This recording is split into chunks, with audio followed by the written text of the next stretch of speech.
Welcome back to the Man Cave Podcast, everybody. As you can see, we're not at the office because Larry's taking his 10th vacation this year to finish out strong.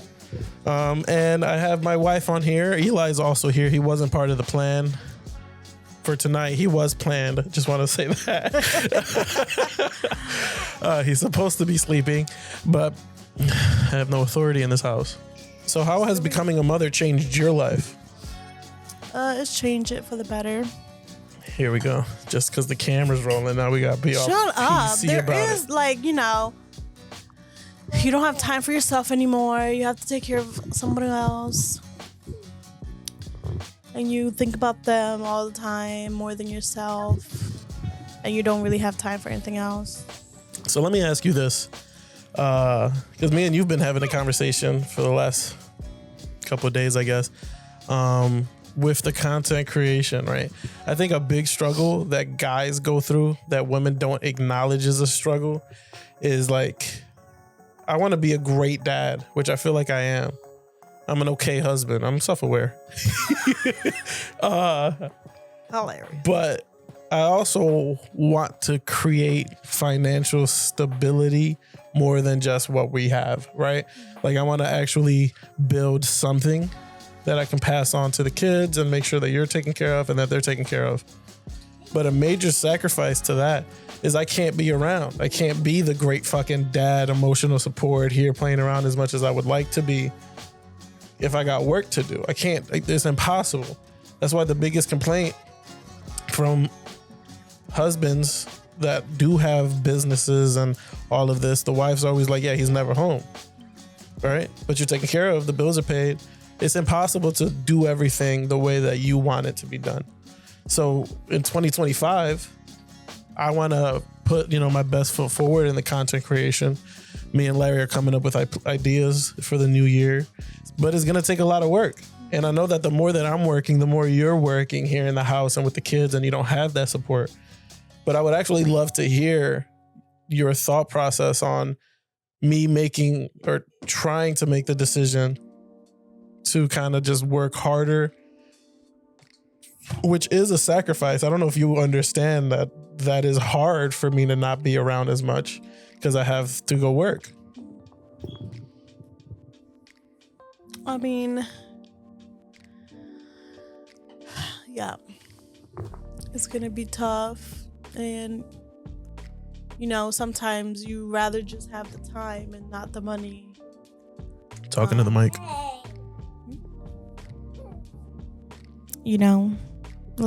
I don't want to be alone with the kids all the time. This is actually a prime example of how all these conversations go. I literally bare my soul into it with an attempt for an actual response and a conversation. What you want me to say? And it's just 3 words like, yeah, yeah, yeah. I'm like, cool. Thanks for fucking talking. Yeah, I wish you would just pop off.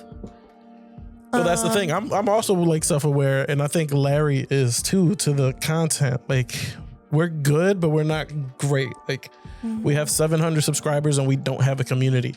And at the end of the day, as much as we want to say, it's YouTube's fault for not pushing the content, I think we've had opportunities to build a community, and it's just we might have missed the mark every now and again.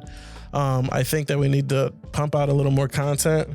I like doing the podcast, but I think that we need to create content that people might be able to grasp onto more than just the podcast. And that's what I want to try to work on in 2025. Yeah. I mean, something that people would like to watch, pay attention to, like funny stuff, I feel like. Or educational stuff. These motherfuckers don't want education. No, they just want brain rot. Wow, you know the terminology. You've been on TikTok. Yup, like whatever that Kai or whoever that guy is. First of all, don't disrespect my man Kai Cenat, the GOAT. All right, not whoever he is. He started a riot in New York. All right, you can't just do that. Oh my God. In New York, I think it's pretty... Eli, put that back. It's pretty easy to start a riot in New York, I feel like. But... like, what is he talking about all day, every day? Nothing. What do you mean nothing? What does he? What do First you of mean? all, The content I've is never good. seen him. I don't care. That don't mean that it's not entertaining content. Well, now that he has famous people had or whatever. But that's now, sure. But you don't just do that. You build up to that. The fact that his streams. When did you see him?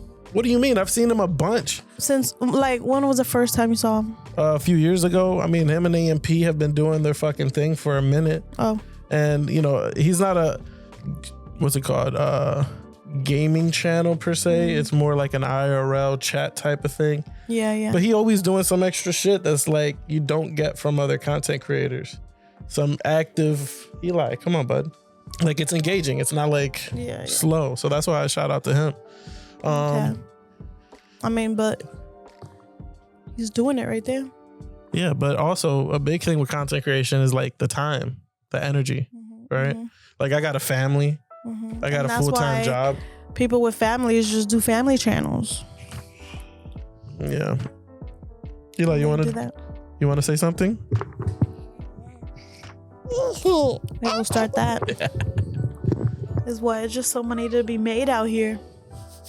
Yeah. And we're out here broke like a joke. Well, if you get into the game for the finances, I don't know if you're going to make it. I'm getting in for a lot of the game. Oh. I like to create stuff. I've always wanted to create stuff forever. It just sucks that now that I'm in a position to financially support myself to get the equipment and everything, it's just now I'm also in a position where like I got to take care of people. Huh? Yeah, you have to spend time with those people. Well, that's the conversation, right? Like I don't know how to do everything, and it's impossible to try to do everything. So it's either one or the other. It's an impossible task. So yeah, I don't know. Let me know. Let you know. Comments below on how to have a beyond work and life balance. What? Well, because it's like you have a job and then you have another job, but this is job. Yeah, YouTube is a part-time job, and I want to make it into a full-time job where it's financially supporting me and my family. But you don't just get there. I know. Is there anything that you wanted to talk to the internet about? Can we talk about Raven Simone being a psychopath? Leave her alone. Leave her alone. I like her. What is the complaint now? What do you mean? The TikTok where she's like, oh, I think boys were only watching That's So Raven because they wanted to see my boobs. Well, what? She was wrong. Okay, but you can't she wanted to say what she wanted to say. Okay, but what she wanted to say was fucking dumb. If it was real to her, she was very sexualized. She was very talked about. Like her making that show, she said that everything was about her body. Everything was this, and that. And how she was fat, but not really fat. But everyone treated her like she was fat. What that got to do with me? Even in the Cheetah Girls, she was the heaviest one, and they made her have heels all the time. So I don't know. That industry with the stuff and the thing. So when you grow up, she was on TV since she was about 2. So compared to every other person that started when they were 2, she's been pretty normal, I feel like. No, she's a psycho. The most normal one is Hillary Duff. She's just out here being a mob. Just be like, I'll do a show here and there. That's how you stay sane. I saw that she said that she never did drugs. She was talking to Josh from Drake and Josh. Mm-hmm. And Josh was like, I can't drink alcohol because I want another one, like Percocet or Josh Oxycontin. Was an alcoholic and a fucking drug addict. I know. And then she's like, I can't relate because I drink just to drink. But she doesn't even do she never done drugs. Who? Hillary. Oh yeah. I believe that. You're the chicken dad. You're the chicken. What the? It's so disrespectful. What do you want to say to the people? You're the chicken. You're the chicken. See, this is bullying at its best. Yeah. They could buy a 4-year-old. Yeah. It's chicken. Unbelievable. Chicken butt. So let's just talk about, we met back in, go ahead, you can finish the sentence or two. What the fuck? Fuck. I have to remember every fucking thing. Yeah, we met back in high school. She didn't fuck with me, whatever. And then, I hated him the first day I met him, which was the first day of school. He sat in front of me in health class. And you know, we're going around saying our names, blah, blah, blah. So the teacher's like, Jorge? And George is like, no, I prefer George. So I was like, oh, he's denying his Spanish roots. So I went home, told my mom about this boy that hated his Spanish side. And fucking that's how it started. Dramatic, huh? Fucking dramatic. Isn't that crazy how I literally remember the first day of school and that I told my mom that. Like, I literally told my mom, oh my God, this boy. And it like crazy. Yeah, and I remember I went home that day. I was like, Mom, I found this girl. No, you didn't. One of these days, I'm going to put a baby in her. Yeah, 10 years later. We didn't get together until 4 years after that, so. Yeah, I had to make sure, you know. I was playing the slow game here. The slow game. You almost let me get away. Yeah, you know, it's all about the catch and release, right? At the end, you didn't catch. Well, we did start talking at the end of freshman year, but then it was summertime, so I was like, fuck that. And then we talked again. At the end of senior year. So literally 4 years later is when the boy that I hated on the first day became my boyfriend. You're my friend. I'm your friend. You remember when I would go over your parents' place, and then your dad would want me to leave, but he didn't want to tell me to leave, and what would he do? He would whistle or something? I don't remember. He would start doing something. He'd be like yeah, banging on the. I'm like, the fuck? I'm in the living room watching TV. This motherfucker starts banging the table in the dining room. I'm like, I guess it's about that fucking time. He was ringing the bell. Yeah, that was crazy times. And our first date was crazy. I don't know if you want me to say that. I don't give a shit. You like, stop. It was the worst. We went to the movies. I paid for myself. Goddamn right. I knew what this, the culture was going. I guess he had like $12 and it was like 12 something. He's like, oh shit, I don't think I have enough. I was like, here's my change. So I literally paid for some of his ticket. No. Yes, I did. No, you didn't. Yes, I did. No, you didn't. Yes, I did. I had more than enough for the ticket. What are you talking about? I gave you my change. Then I robbed you, but I had more than enough for the ticket. What are you talking about? That's what I remember. I had $40. I remember specifically. Then why the fuck didn't you buy my ticket? Because I also wanted to get like some snacky snacks. Shit. I can't buy everything. God damn. I'm like, I can't buy the tickets and some snacks. The movie theaters was expensive. Still expensive. Shit. Yeah, we went to go see the last Saw movie around.